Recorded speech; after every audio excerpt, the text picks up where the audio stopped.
Season 5 was kind of, he still got issues certainly with what happened to him in Iraq, and he's still adjusting and working on himself with his therapist, to reduce the effects of the post-traumatic stress disorder that he's suffering from.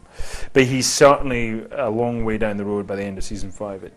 He's a long way down the road to healing himself.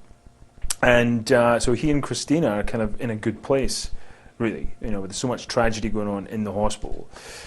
Ironically, he and Christina are probably at the place where they've really consummated their relationship and become a proper couple. The new season starts, and Owen's therapist, Dr. Wyatt, who's, she's very vigilant and cares a lot about his well-being, and knows that if he sort of buries himself in the passion of this new relationship that he has with Christina Yang, that he'll probably become, as men tend to do, slightly defocused on the issues at hand, because he's busy with other activities, shall we put it.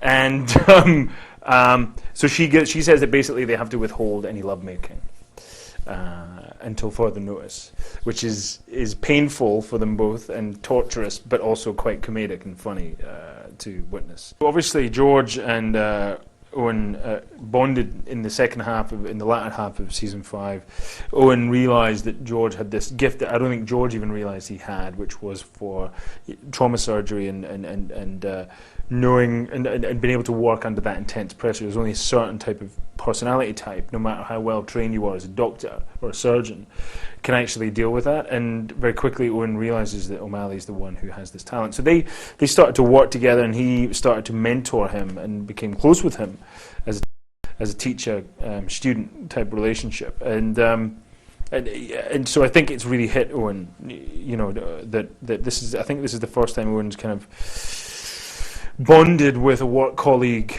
since the tragedy that happened to him back in Iraq, when he lost all of his work colleagues and then he loses O'Malley. So I think it's hit him pretty hard. It's hit everybody pretty hard, but I think it hit Owen quite on a personal level. Everybody seems to be getting really good feedback. I mean, it was a risk, really, I think, last season to bring up, to create a character who is suffering from post-traumatic stress disorder, which is it's a kind of a hot potato subject. I think we were worried that maybe the American audiences wouldn't want to hear that stuff, wouldn't want to know about, because this is going on right now and it's happening to all these troops and young men and women who are coming back from these war zones.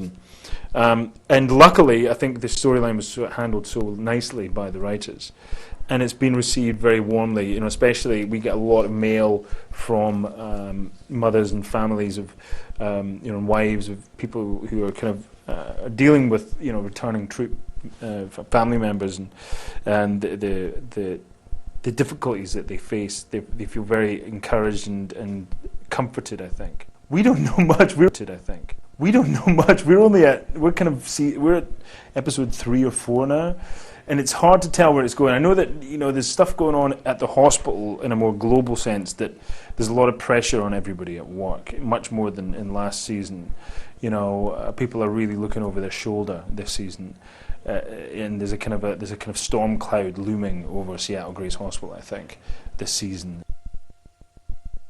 Again, there's still a lot of comedy and fun to be had out of that, because people start and kick into overdrive. I mean, these are type A, ambitious people at the best of times, but at the most relaxed of times, these people are pretty, wound tight. So suddenly, when you throw something else into the mix that makes people really fearful for their jobs, it becomes the high pressure adds much more drama, but it also adds a lot more comedy.